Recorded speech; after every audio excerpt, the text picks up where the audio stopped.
Asperger's affects executive functioning by making people more attuned to the details of the world rather than the world as a whole picture. So it makes us very, very distracted because we have a very piecemeal view of the world as opposed to most people just processing things and not thinking about it. We're often forced to interact with people who, to our minds, speak something almost equivalent to another or a foreign language. We don't really have the pleasure of having that natural enculturation with society and social norms when we have autism. Often in the media they portray a lot of the characters like, for example, Sheldon, even though he's not diagnosed, but they lump all the symptoms into one person. So usually what people see is a very exaggerated presentation of what that looks like, whereas when you're meeting somebody on the spectrum and talking to them, you'll only see maybe one or two of those characteristics. The fact of the matter is that a lot of people assume a lot of different things that are incorrect, and obviously that can be very difficult for somebody who has the disorder and has to put up with these incorrect stereotypes. You shouldn't jump to conclusions when you're dealing with someone on the spectrum because they go through like 100 times more stress than the average person trying to decode the world.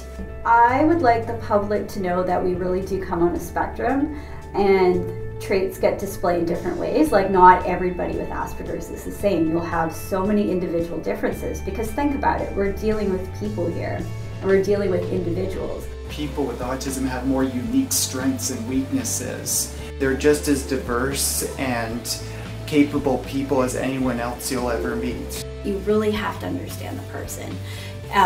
If you don't get to know the individual person, and if you put them in a box in regards to the labels saying that, oh, this is because of this and that is because of that, if you don't get to know what works for the person, you'll never really be able to understand them. Whatever challenges the disorder may present, they can all be overcome, and also recognize that there are some unique differences that you have as a result of being on the spectrum, and to look at it also as being part of a diversity of human life that you can celebrate being a part of. Be accepted, like don't hide from it. Work it into your identity in a way. Say, okay, this is what I recognize I have difficulties with. These are the strengths that it gives me. That's what it is. It doesn't have to take over the whole of who you are.